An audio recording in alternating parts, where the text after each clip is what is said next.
self-interest and the interest of the party. And that's how it should be.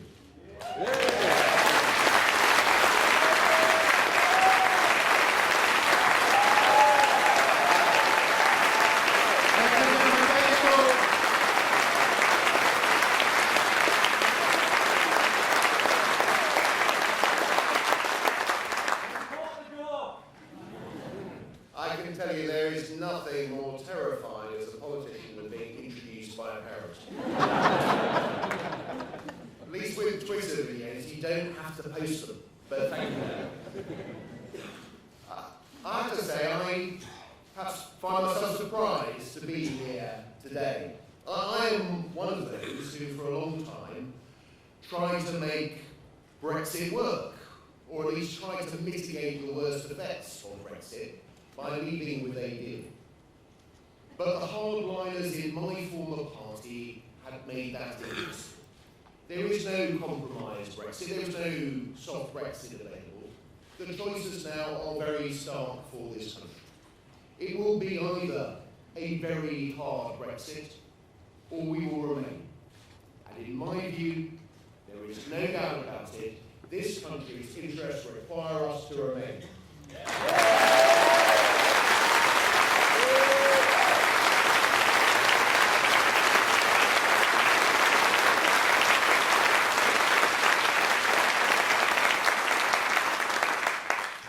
But let me tell you this debate will be practically over if in a week's time there will be a Conservative majority.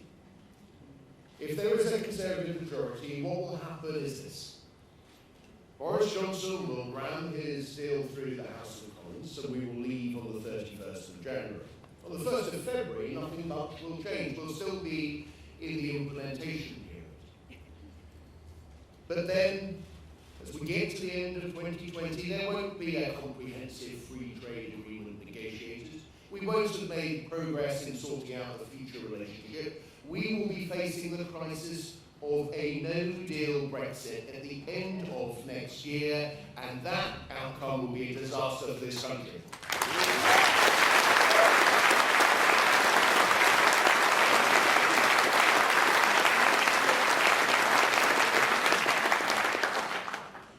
And there is no more dishonest phrase used during this general election campaign than the one that my former colleagues use again and again and again when they promise the British people that they will get Brexit done.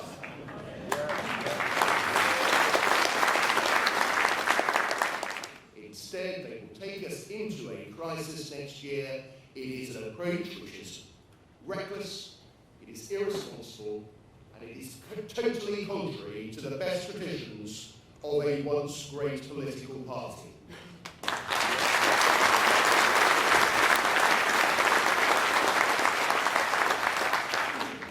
We don't have to let that happen. There is an opportunity on next Thursday to deprive the Conservatives of a majority. And I have to say to you how strange it feels in making that point. I have been a Conservative activist since I was a teenager. I have campaigned in 7 general elections for Conservative majorities, not always, it has to be said, with a great deal of success. But I tell you this, a majority for the Conservative Party next Thursday will be a disaster for this country.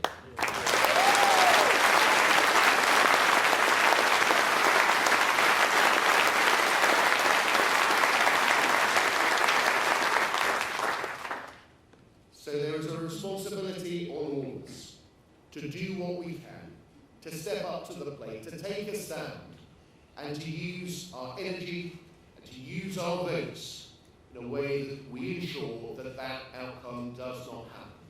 That's why I made the decision to stand in my constituency. That is why so many people here are working day and night to do everything they can to ensure that this country does better than the false promises, the failed deal, the weaknesses that will be involved in the Boris Johnson Brexit. So let us all use every bit of energy, every effort in the 7 days ahead to ensure that we get what this country needs, which is a second referendum and a chance for the United Kingdom to remain in the European Union.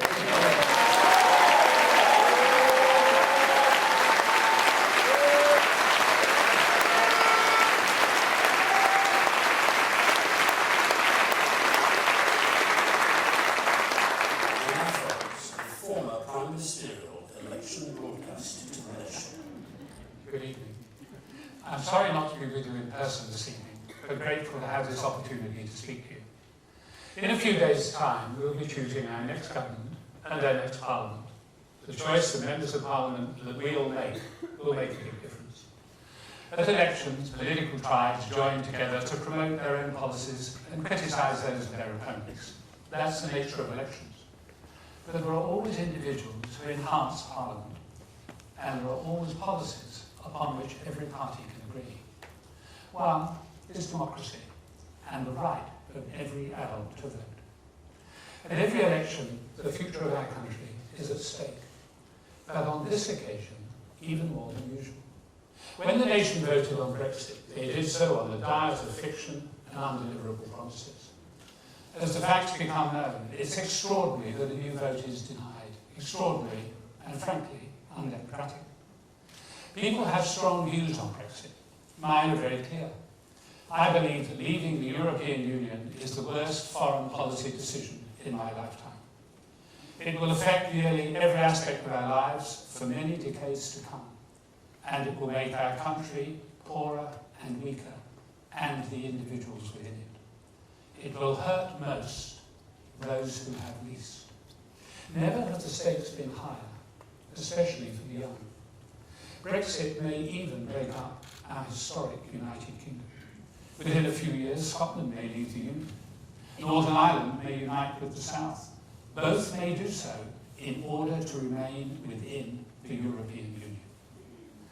Your young generation have already recognised this by registering to vote in record numbers. And your vote is absolutely crucial. For you have the longest lease on our country's future and our place in the wider world. So my message to you this evening is very clear. Don't allow your future to be shaped by others with no input from yourselves. You, every single one of you, can make a difference to the election result. So don't hang back. Don't wait until Friday the 13th of December and then regret that you didn't make a choice. To vote means to choose. So choose the future that you believe in for your own generation and the next. Vote for the candidate who you believe will best represent your own views and your own aspirations in the next Parliament. I was in politics for many years, and believe me, no single party has a monopoly on wisdom. I'm a Conservative, but there have always been policies of other parties with which I agree. That is politics as it truly is, not politics as tribal politicians pretend it to be. Tribal loyalty has its place. It can be good and honourable. But sometimes you need to vote with your head as well as your heart. To vote for your country and your future. This is such a time. But whatever you do, don't let your vote be wasted. Never has it been as important as it is now. Now, I'm simply the warm-up act this evening, but I'd like to say a few words about those who will be joining you shortly. First, Michael Heseltine. Michael is a giant of the Conservative Party, a giant of successive Conservative governments, including my own, when he was Deputy Prime Minister. He's always been fearless in protecting the best long-term interests of the United Kingdom. Michael is truly one of a kind, but a very wise one of a kind. Secondly, you'll hear from David Cork. He, Dominic Grieve and Anne Milton, all of them principled, decent, talented human beings, were forced out of the Conservative Party and are now fighting this election as independent candidates. But let me make one thing crystal clear. None of them left the Conservative Party. The Conservative Party left them. Without such talent on its benches, Parliament will be the poorer, which is why, were I resident in any of their constituencies, they would have my vote in this election. And now to my third guess. Politics throws up some strange alliances, and never more so than in this debate over Brexit. The third guest may once have been my political opponent, but even as I say that, let me add, we were never personal opponents. And on the perils of Brexit, and I join fervent hope that the younger generation will engage in politics and exercise its vote next week, upon that, we are absolutely at one. It seems ironic to me that due to scheduling difficulties, I'm forced to speak to you on screen, since he was always so much better at doing that than I was. I guess I still is. So with 4 words that once upon a time would never easily have passed my lips, tonight I can say with great pleasure, Tony, over to you.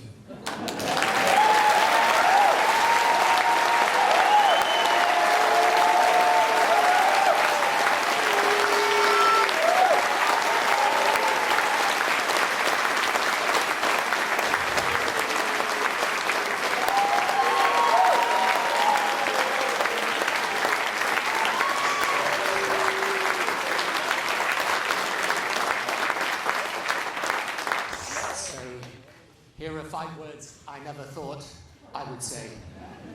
Thank God for John Major.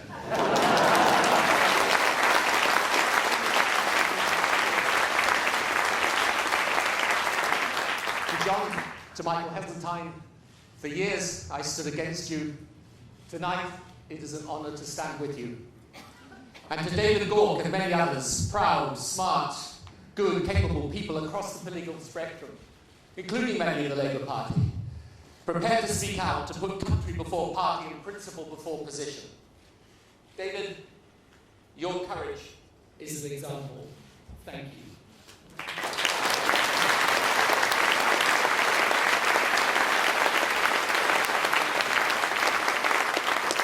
So 6 days to save our future. 6 days to have our say. 6 days to a turning point in the history of this, one of the greatest nations on earth. 6 days to find our place in the future. Brexit is not a mistake. I wish it were. It is a disaster. A disaster. And I say to those of my generation who voted for it, with age can come the wisdom of lived experience. But it is youth that has its finger on the beating pulse of the future. And we have no right to steal that future from them.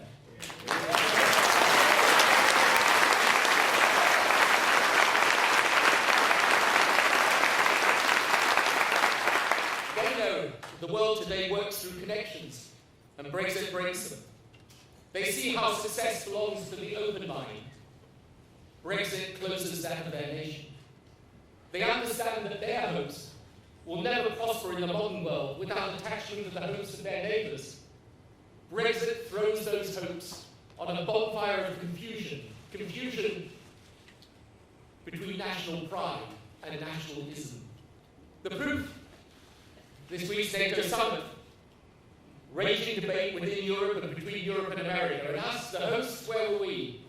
Left with all the pomp, but the circumstance strewn with the ashes of once mighty relevance. Tonight's event, to any student of British politics, is surreal. This election beyond surreal, but the threat to our country all too real. So here we are, divided by political heritage, but united today by Brexit, and by more than Brexit. Our opposition to Brexit is simply put as Britain staying politically part of the continent to which we naturally belong. But more deeply, that opposition is rooted in a belief that patriotism is not defined by those who wave the flag, but by those who carry it through the contours of changing history to preserve its values and our place in the world. Now the Brexiteers use Brexit and Brexit fatigue as the reason to do it. Get it done, they promise, and doing it will end it. Before the country falls to the new promise, I ask it to recall the old promises. Remember when they promised that Britain's exit would be just the first, and once the rest of Europe saw the genius of our move, they would all our borders.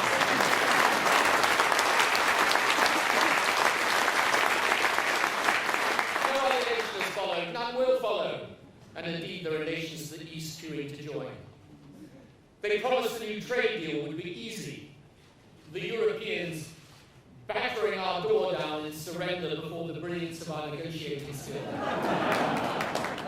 Instead, we are outside their door in anxious supplication.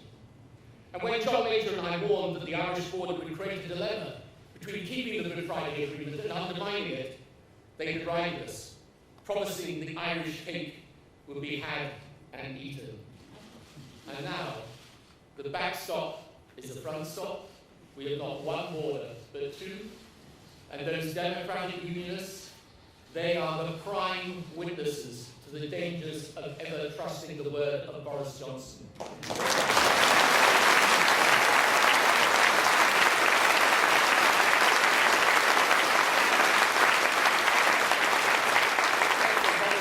promised our economy would flourish, and yet our currency remains as stubbornly devalued as it became on the 24th of June 2016. And they promised £350 million more every week to our health service. And instead, we have an NHS in crisis made worse by losing good European workers who came to our country and whose presence did and does our NHS proud.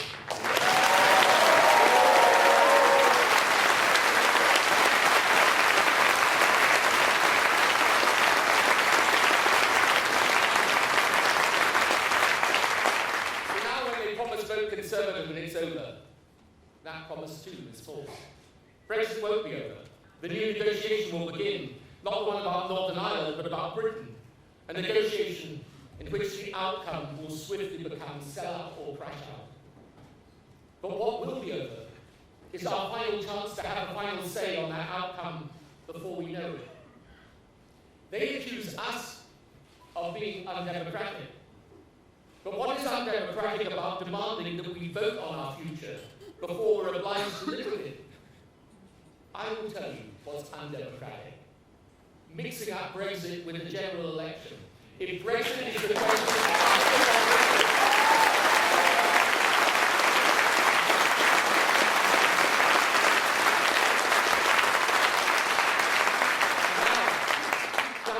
the cheek to say, get Brexit done so we can get back to the important issues. I agree, Brexit is a vast distraction. The decisions which matter to our daily lives are not taken in Brussels, but in Britain. The British Parliament decides the future of the NHS, not the European Parliament. The big decisions on taxes, spending, welfare, pensions, crime are taken in Downing Street, not in the European Commission. Brexit is indeed distractive and destructive in equal measure. But that is not a reason for doing it, but to recoiling from it, returning to those important issues through the only path which leads there, giving the people the right to think again on Brexit, but this time based not on promises, but on knowledge of what the last 40 months of political mayhem have taught us. Because unfortunately, the distraction of Brexit does not diminish the significance of it. Brexit is the substitute of a comforting delusion for the discomforting challenge of a changing world. Changing through technology, through globalization, through the geopolitical shift to the east. The United States remains the most powerful nation on earth, but China has risen and will rise further, in time India too. In every corner of the globe, therefore, other nations are banding together for strength and even safety. The European Union is the world's largest commercial market and biggest political union, on our doorstep. An alliance to which we are bound by every conceivable bond of history, geography, values, interests. We've all heard people say, we won 2 world wars. What do we fight for if we can't do Brexit? But we didn't fight 2 world wars for European nations to be isolated. We fought for them to be reconciled. We fought for peace. We fought for the values of democracy, tolerance, and an end to bigotry and prejudice. And after the war, Europe was reconciled. And relative to centuries of conflict, we have had peace, and prosperity, and power. What folly it is to cast all this progress aside.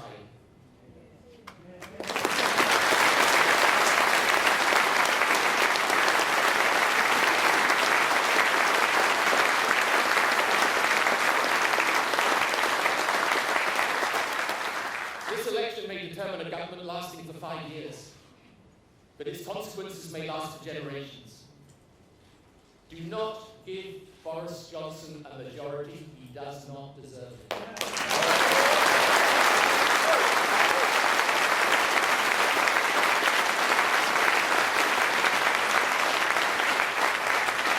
This Conservative Party, which now expels the likes of Michael Heseltine, disowns the statesmanship of John Major, a party whose Chancellor, as of July this year, is now exiled in the wilderness for the temerity to say what he knows to be true, namely that a no-deal Brexit is a risk no responsible government would take.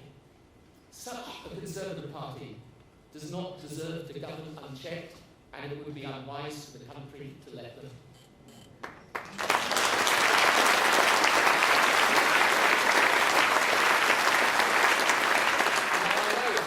Some groan at the thought of a hung parliament.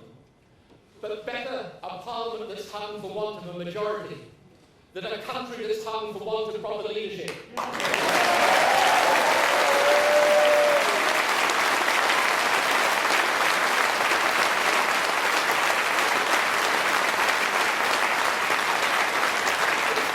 It's not Brexit that's getting done, we're getting done. Here we are. Crazy times, strange bedfellows, huge risks. It's not one general election, but 650 individual ones. There are great Labour candidates. I've been campaigning for some who deserve wholehearted support. I'm voting Labour. But let me put it this way. If you look constituency by constituencies, you will know the best candidates to back them. I know this election is horrible. I know this election is horrible. It's like finding a way through a maze where at every turn you find something shocking. But the British people must navigate the way out, and we must help them. 6 days to a decision of destiny. 6 days to reclaim our future and shape it. Not in my lifetime, and maybe never again in yours, has there been a choice of such moment. So I beg you with all my heart and all my mind, choose wisely.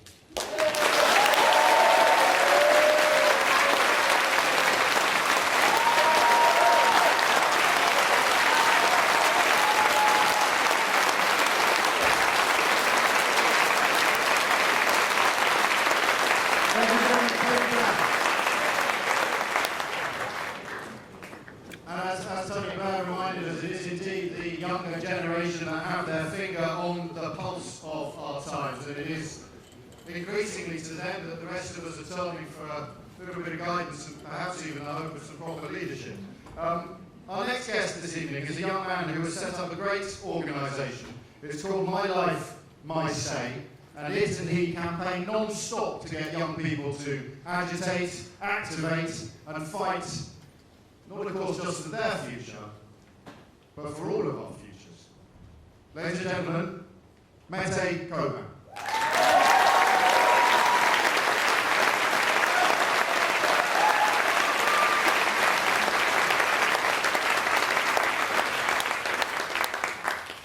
Firstly, I just wanted to say a special thanks to my great warm-up act.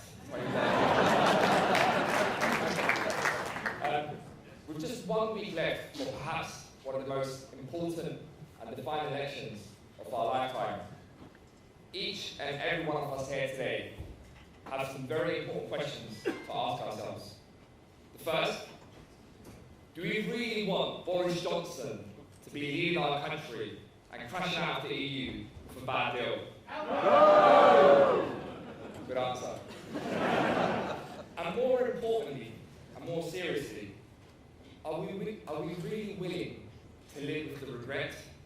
to be betraying the futures of young people.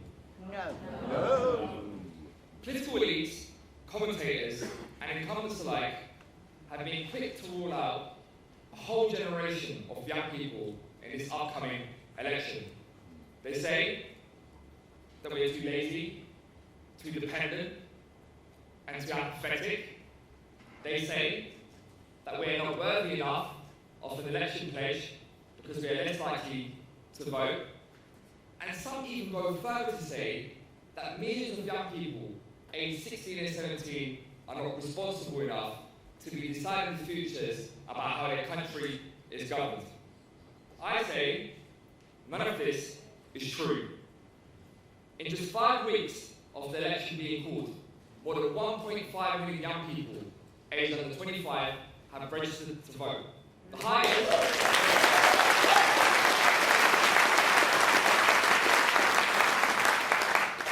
That is the highest in recent history. Young people are leading social change on a daily basis, and we don't have to look any further than the youth climate strikes to see how they've shaken up political institutions. Growing up on a council estate, I often felt powerless, neglected, and unheard. So I founded My Life, My Say to help give young people the confidence to stand up and be counted when important decisions are being made about our futures. Our movement has grown to more than 700,000 people strong, working across the country to make sure that young people have a voice in democracy.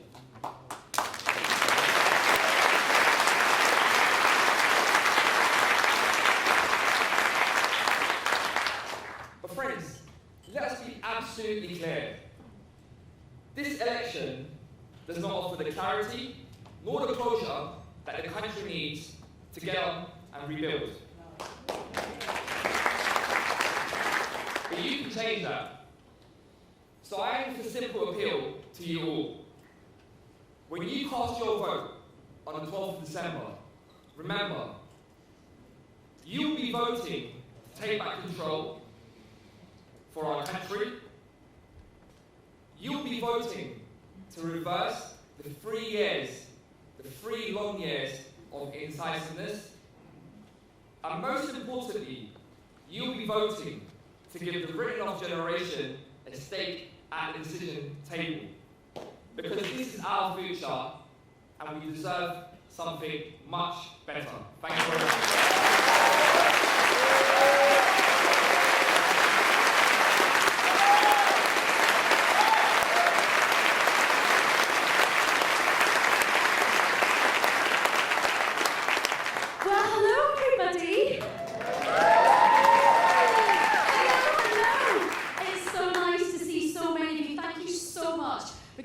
Your Friday afternoon to come here, because the stakes could not be higher, could they? No, they could not be higher.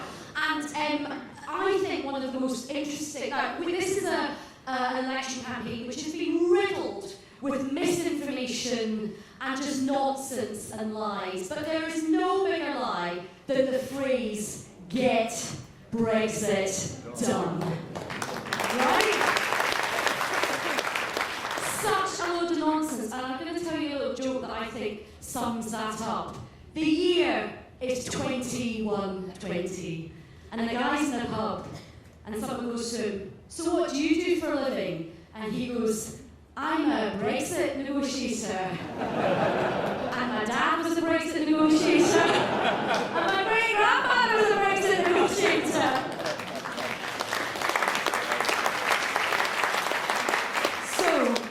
We know the stakes are high, and we've all got to, we've heard it all from everyone before, we've got to get the case across, not just to people in this room, but to everybody we know. We have got to blunt a Tory landslide, because that is going to be absolutely toxic, not just for Brexit, but for everything else we hold dear in our country. So we've got to spend the next 6 days fighting hard against that. Are you up for that fight? Yes! Right! To tell us a wee bit more, I'm absolutely delighted to introduce to the stage. He's been a huge friend of our cause, a great supporter, and of course, he is the star of the wonderful Harry Potter. It's Jason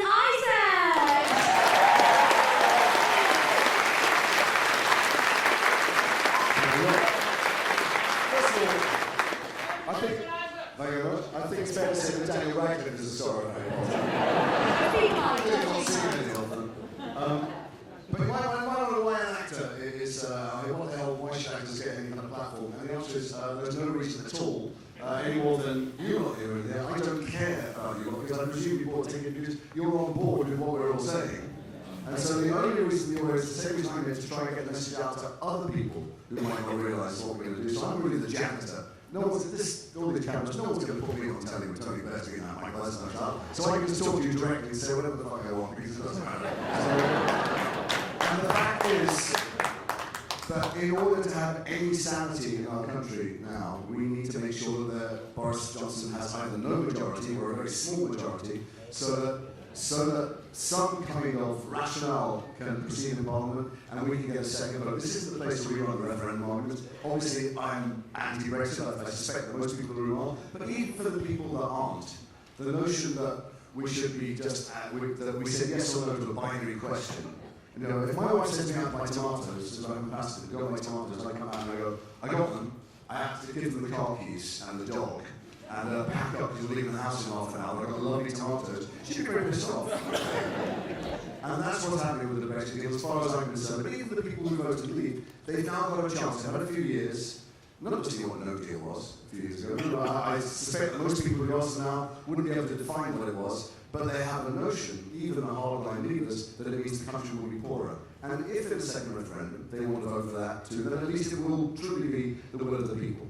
It'd be fucking ironic, as far as I'm concerned. But there aren't enough people in this room to do what we need to do. So I'm here because I'm an actor, and I have, because I dress up in funny clothes and try and kill the spotty boys with glasses, I get a platform of a few 100,000 people across various social media. Social media, one of the world's greatest evils possibly, but in this election, if we manage to keep putting out, and we use your Facebook and Twitter and Instagram and TikTok and whatever else there is, campaigns, who knows, if you've got 10 followers, if one of them's got other followers, you can get the argument out and you can direct them to what this whole thing is about, which is tactical voting. And on that, Jason, lots of people have been a little bit confused about tactical voting. There was a joke that was going to say that there needs to be a sort of tactical voting website to help you decide which tactical voting website to go to. So, have you got any updates for us in terms of which is the best website to go to? What a fantastic straight man you are. No, what a fantastic thing.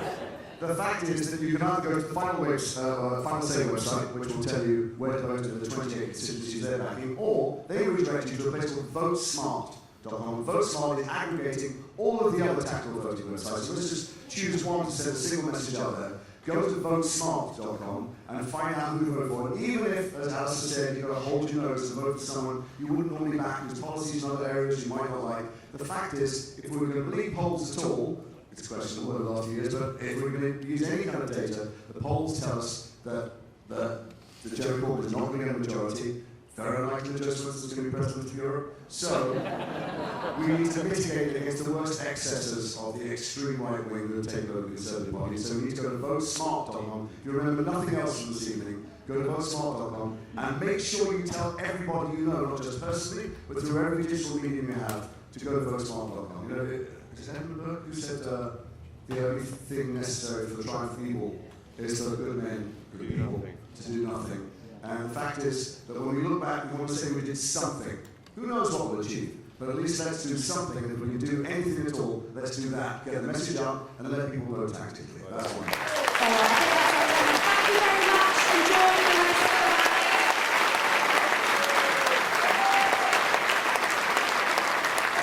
the rest of Jason Isaacs there. Just a brief reflection on what Jason said about the beginning, the self-facing bit about actors having no place, perhaps on platforms like this. I don't think he could be more wrong, because one question that is never asked enough is, what's in it for them? What's in it for him? What's in it for Hugh Grant, who's been out on the stumble lot? Also an actor. In fact, if we make Hugh Grant Prime Minister, I think Jason would make an excellent Chancellor. Was Richard Curtis when you needed most? But it's not just the actors, of course. The other two people, perhaps the highest profile people that you see tonight, Sir John Major and Tony Blair, what's in it for them? They've done all right, career-wise. You know, they could be resting on their laurels, they could be polishing their legacy. But they're not, they're here, because that's what integrity looks like. And speaking of integrity, I may have been a little remiss when I quoted all of my former Fleet Street colleagues in my introductory comments. There are, of course, glorious exceptions to the mostly shameful conduct of the Fourth Estate, and one of the most shining examples of those exceptions is the editor of the Independent newspaper. Ladies and gentlemen, here is Christian Broughton.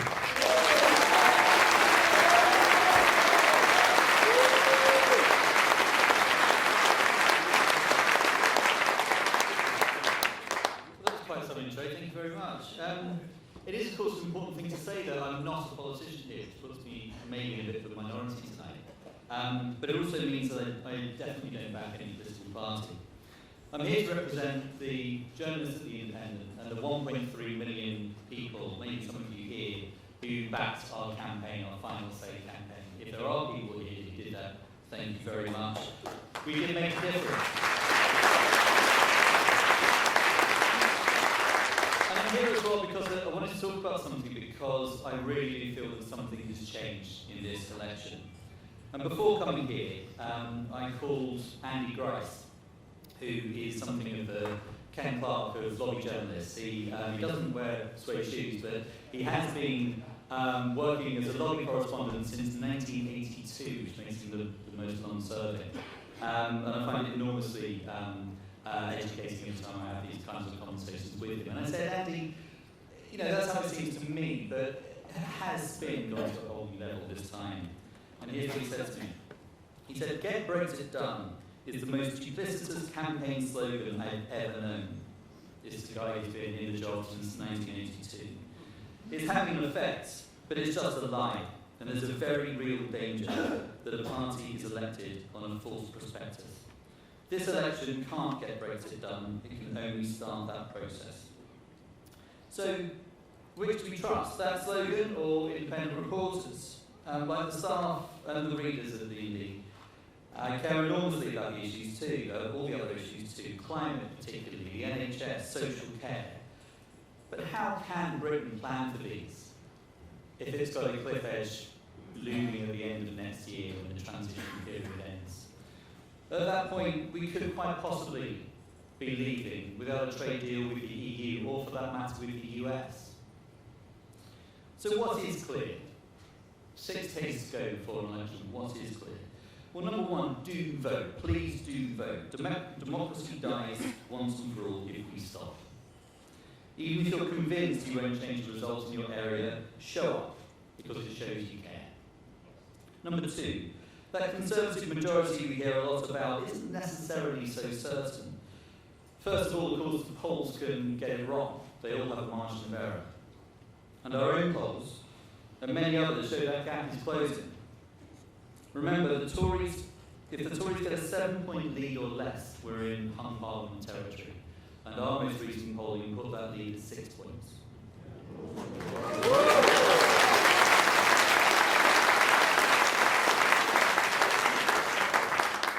Third key point for me.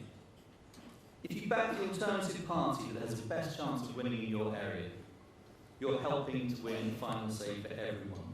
Because now Labour, Lib Dems, SNP, Plaid Cymru, Green, they all now support a final say. And fourth, does voting for a hung parliament really make sense? It certainly introduces some uncertainty about what happens next. But the real alternative is that almighty gamble looming throughout 2020.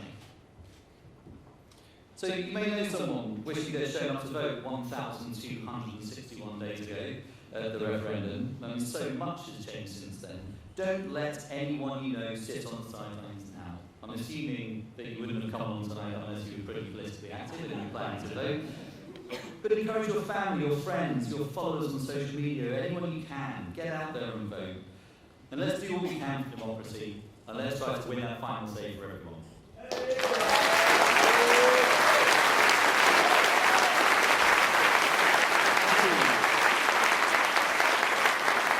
I'd like to now introduce Alistair Campbell.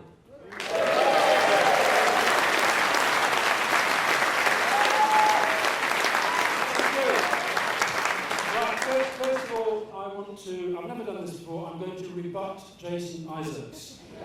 Do not go to votesmart.com because you'll find out how to vote in all sorts of obscure American elections. Go to votesmart2019.com. And when you've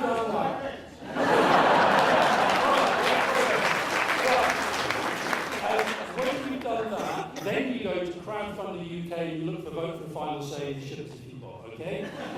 Now, first of all, on behalf of everyone involved in the People's Vote campaign these last 3 years, I actually want to apologise for the fact that as the election was called, due to circumstances beyond the control of anyone involved here today, the fastest growing, to my mind, one of the best campaigns I've ever worked with, was taken off the pitch.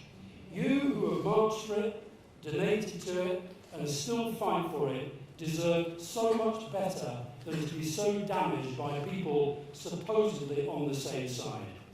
But the fact we're all here today shows we've all learnt the first rule of campaigning. You never, ever give up. You never give up. You never give up, especially when so much is at stake. And what an awful irony that perhaps the most miserable and joyless election of our lifetime may also be the most important. In an ideal world, in a healthy democracy, we all just vote for the party and the candidate closest to our views and our values. We are currently not in an ideal world, and nor are we in a healthy democracy. But as we decide what to do in these coming days, how to vote, how to campaign, we're not choosing, alas, between Abraham Lincoln or Nelson Mandela. We're not even really choosing between Boris Johnson and Jeremy Corbyn, because, if I can whisper it, Jeremy cannot get a majority from where Labour are right now. But Johnson can definitely win, and he can win big. And if he does that, not only are hopes of a people's vote severely damaged, but the fears of a massive lurch to a nationalist, populist, right-wing country become all too real. We all want to vote for a final say referendum. That means voting against the party and the Prime Minister most determined we should never, ever get one.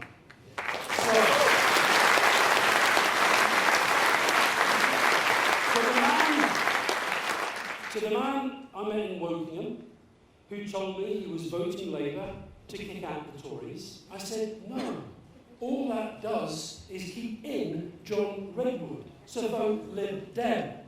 To the woman in Rossendale, who said she hates Corbyn and Johnson, so she's going to vote Lib Dem because they're harmless. No, because vote for them there, and you are voting for a deeply harmful, hard Brexit Tory. Hold your nose, vote Labour.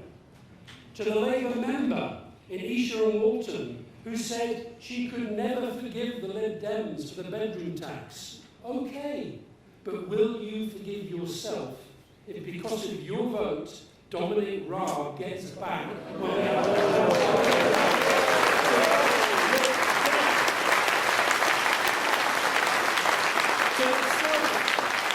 to the self-confessed Remain fanatic in Wakefield, who said she was voting Green to punish Johnson for being Johnson, all in favour, and Corbyn for being, her words, a secret Brexiteer.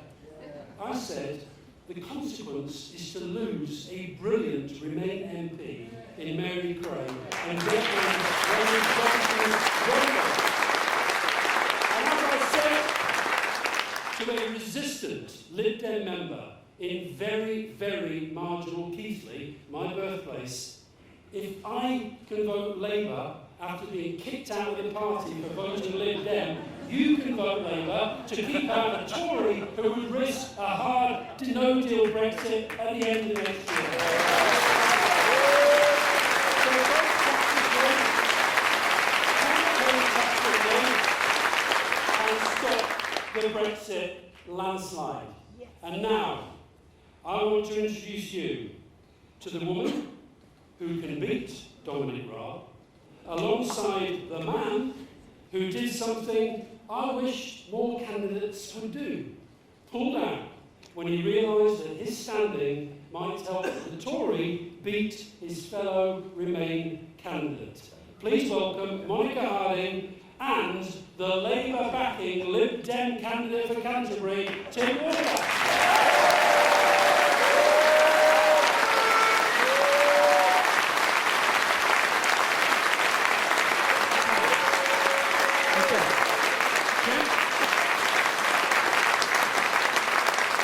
Tim, I'll start with you. Tell us what you did, why you did it, and then why you did what you did after that. I think when you become a prospective parliamentary candidate, you get approved. There's a kind of expectation that you should just occasionally put yourself forward for seats. And indeed, if you don't, they start to knock you off the list. Canterbury came up, my relationship with Canterbury began during the summer, and it seemed a beginning of a good relationship. At that time, Labour's position on Brexit was, a lot more ambiguous than it is now. It's certainly gone in the right direction. And the local association secretly signed up to me. I did feel a little bit like the man in the film The Wicker Man. They did all seem to know something I didn't know. And it did seem odd to me that none of them were actually standing themselves. However, I didn't really think any more of it, and it seemed to me on paper, quite a good option, because Remain, they had voted for Remain in the EU referendum, so it seemed to be a good deal. Then the relationship was kind of put on hold for a while, and they said to me, look, we were trying to do they said unofficially, we were trying to do a deal so that you may not be standing. Then suddenly, having pretty much given up on the relationship, I got a call from them just a few weeks ago, and they said, actually, you are now the candidate. So I briefly announced it, and it was a very short honeymoon. Within about 2 seconds, suddenly I was taking a great deal of friendly fire, mainly from the Lib Dems, I noticed. And then, in terms of why I stood down, the second part of the question, I am going on a little bit, but I did work for the Daily Telegraph. I did. Don't tell me that. Anyway, I then took the view that in politics, we should, all of us, go into it with at least signing up to that line in the Hippocratic Oath, first do no harm. And I realised that by standing, I would divide the Remain vote. I would assure that I wouldn't get the job, and I would assure too that Rosie Duffield, who is a lovely candidate who I decided for and the whole point of my life over the past few years, working for the unthinkable Gina Miller, working for the New European Party. I'd be standing there on Friday the 13th in the early hours with a victorious extremist in front of us, a sad-looking Rosie, and a crowd hissing me, and I just thought I had to withdraw as soon as I possibly can. Rather long-winded answer.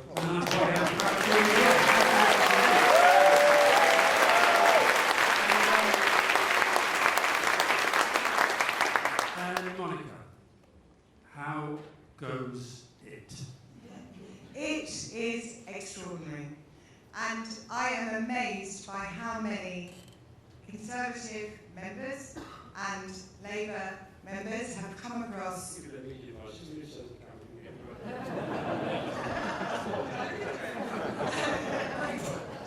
to support this cause, and they are putting the old tribal politics aside, and they are putting country before party, and they say to me, how is it that the Conservative Party no longer has a place for people like David Gork and Dominic Grieve and Ken Clark?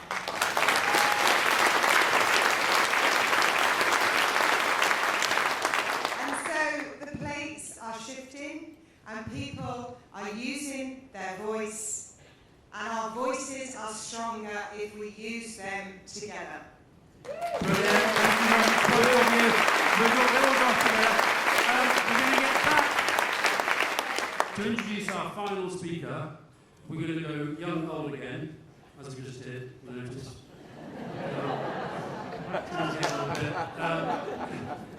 To introduce our final speaker, who is, many of you have seen him speak, he's one of the best orators of our times.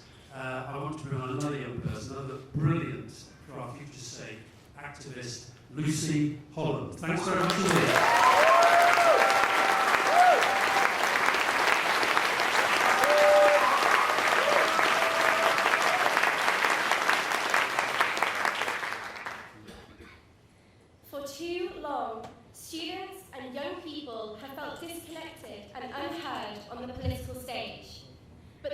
changing. We're taking action. 1.4 million under 25s registered to vote for this general election. That's a 50% increase on 2017. But that's not the only thing that's changed. Yes, it's true, there are more of us, but we've also learned how to fight, and we are ready to fight. We're smarter and tougher and more passionate than ever before. We're more organised and more savvy, because we have to be. The stakes have never been higher. We know what we could lose. Because this election doesn't just decide who's in charge for the next 5 years. This is nothing less than a fight for the soul of the UK.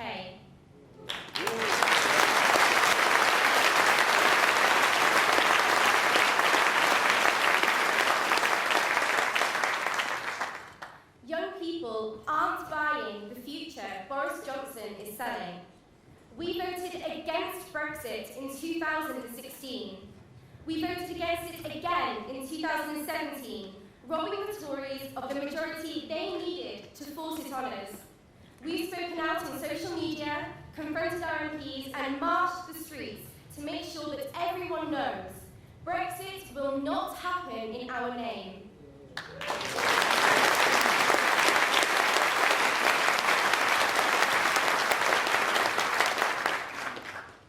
And now, in this election, we will vote with our heads as well as our hearts. We will vote tactically, putting the country and our future above our personal preferences or party politics. Boris Johnson and Nigel Farage want us divided. They know that if we stand alone, we will fall. They're terrified of a united, tactical youth vote, which will kick them out of number 10 and into the history books as the party that almost destroyed this country. And for once, we're going to prove them right. Our voices will be heard. Our voices will be listened to. Our voices will change the course of history. What we're up against is a group of people who want their past to become our future. But that's not going to happen, because we are the future. Thank you.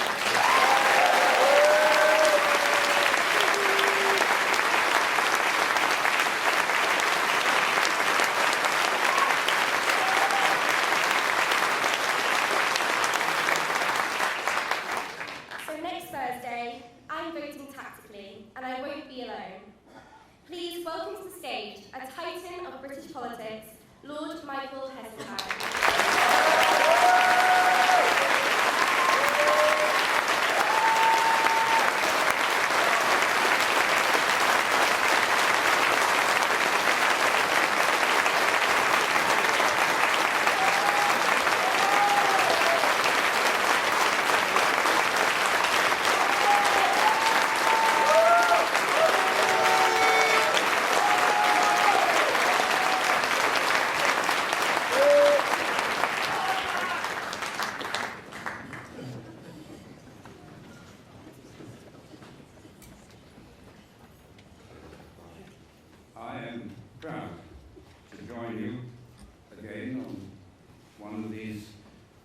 Statements of self-belief. I know that you come from all political parties and from no party at all. And I must say at the very beginning that I can only speak as a member of the Conservative Party. There are only two credible outcomes to this election. The first is a Conservative majority. The second, a parliament where no party has overall control. There is only one certainty. Jeremy Corbyn is not going to get a majority for his reckless, doctrinal onslaught on our prosperity.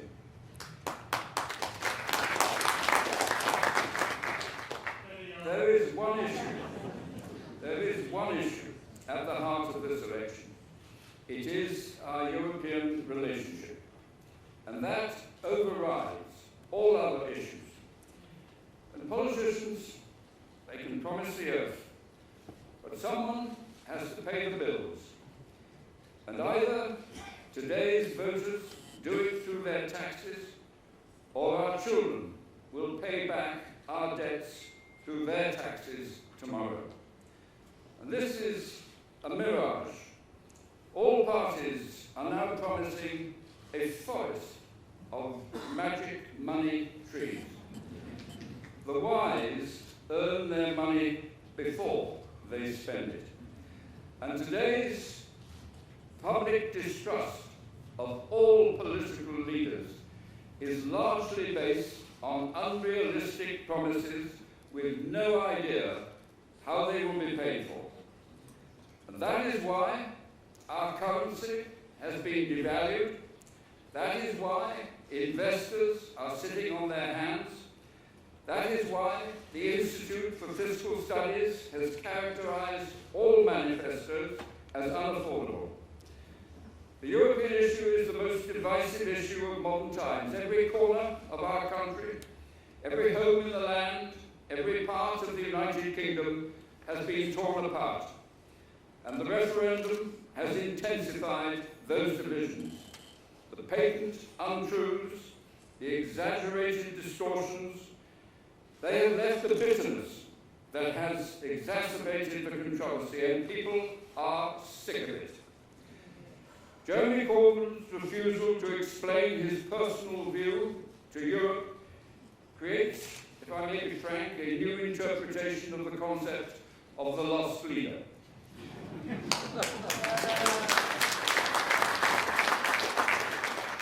But Boris has form as well. His refusal to publish the intelligence report showing Russian influence in the Tory party, to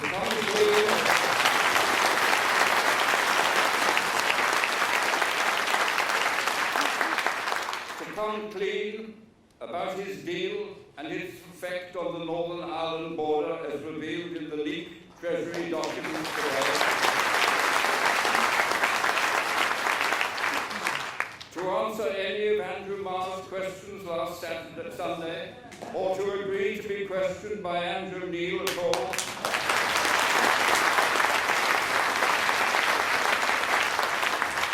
All of this stimulates public distrust.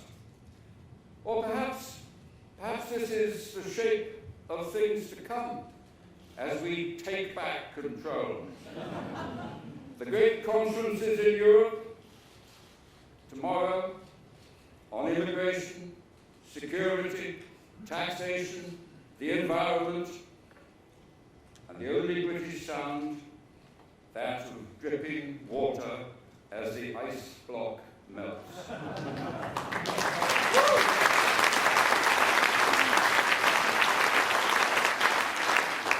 Or the scrape on the floor as our empty chair is dragged to the sidelines of history.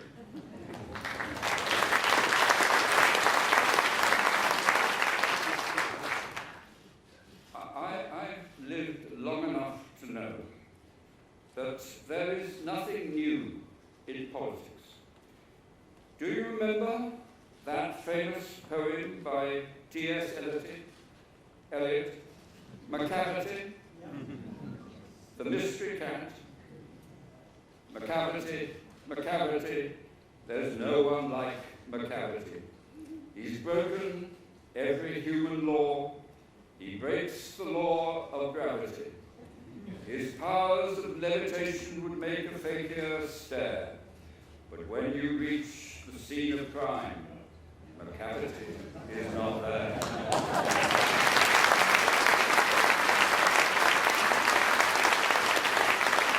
You may see him in the basement, you may look up in the air, but I tell you once and once again, Macavity is not there. Get Brexit done. This is the greatest delusion of them all. A Tory majority simply opens the door to protracted negotiations about terms and conditions that we cannot foretell at the mercy of unforeseeable events.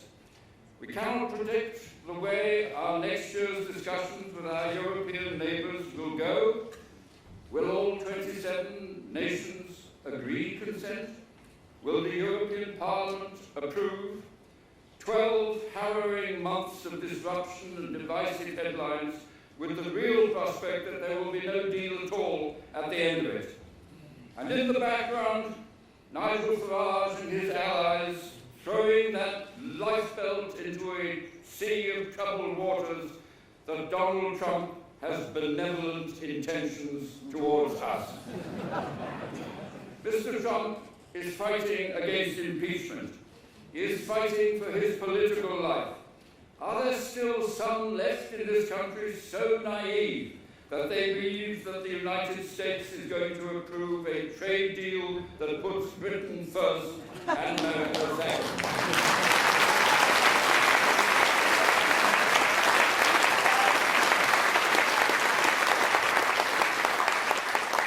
The cold fact remains that the moment we voted yes at the referendum, we set our country off on a journey littered with rocks of indeterminate length, for which there is no economic upside, but which for certain there are volumes of lost power and influence. Events of such magnitude need the full-hearted endorsement of our people when they actually know what they are voting for, and such endorsement demands a second referendum.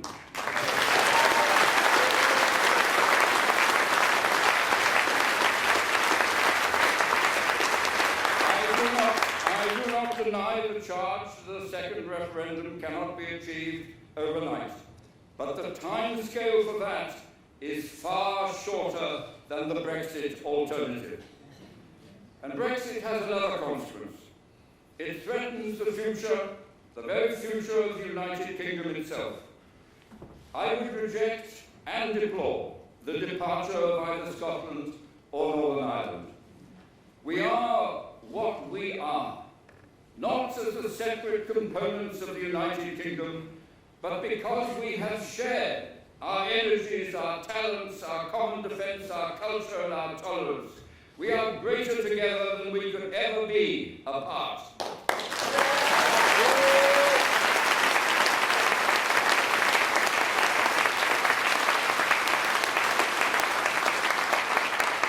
And to me, it has those who advocate the disruption of the United Kingdom. It has all the relevance as though we were arguing to refight the War of the Roses between Yorkshire and Lancashire, or recreate Northumbria, Wessex, Essex and Mercia, the old kingdoms of England.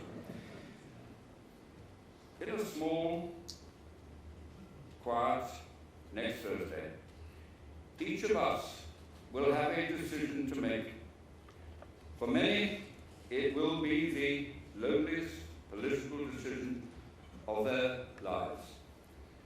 And one word hovers over that decision: loyalty. No one should underestimate the potency of that word. At its finest, it binds us together, keeps us close, enriches our lives. Loyalty to our family, to our friends, to community, to regiments, to sports clubs, and to a wider society. It is the stuff of obligation and of duty. So next Thursday, each one of us can make a judgment. Each of you alone can determine where to place that cross. And I can only tell you where I would place mine. I would weigh my judgment in the scales of history. On the one scale would be my loyalty to the party which has been my home, whose battles I have fought, whose ladder I have climbed. On the other scale, I would weigh the advice of every Conservative Prime Minister I have served, the integrity of every speech I have made, the purpose of every policy I have implemented, and above all, the self-interest of this country and its younger generation. I would never vote to make this country poorer. I would never vote to exclude this country from the corridors of Europe. So how do I resolve that conflict of loyalties where my party is arguing a case exactly opposite to the one it has argued in every election since the end of the Second World War? I have lived through every step of that journey, informed by the wisdom of Sir Winston Churchill, who lent his massive authority to the European dream, inspired by the vision of Harold Mullen, who defined a European destiny in a post-imperial world, impressed by the dogged determination of Ted Heath to give substance to that vision, involved as a member of the Cabinet by the hard-nosed realism of Margaret Thatcher, who shared our sovereignty on a scale without historic precedent to create the single market. I repeat, I lived through that journey. I supported every Prime Minister involved. So in reaching my decision, I have to face that question. If your party shifts, are you under an obligation to shift with it? So let's come to the crunch. Are you under an obligation to shift if you believe it is against your country's interests so to do? What if every forecast tells you our people will be poorer? What if you believe you will be closing the corridors of world power to a young generation? Every year, approaching 1 million young people get the right to vote for the first time. Overwhelmingly, they want to remain in Europe. There are now well over 3 million voters today who never got the chance to vote for their future in Europe. What if you believe you're being asked to sell out everything you have argued, fought for and believed in? As a member of the Conservative Party, as a foot soldier in its ranks through most of its recent battles, as a citizen proud of its achievements, I must put my country first. And the only way to revisit the Brexit dilemma is to vote first for the disenfranchised Conservatives and then Liberal Democrat candidates and create a coalition of power. Only in that way can we clear the obstacle of Brexit and tackle the domestic agenda so long frustrated by the most divisive, corrosive, irrelevant political deviation of modern times.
The second time was when he broke ranks to object to the clear injustice of the poll tax. The third time, more latterly, was when he lost the whip in the House of Lords for casting a vote in support of the House of Commons getting a vote on any negotiated Brexit agreement. On all three occasions, the party came to see that they were wrong and he was right.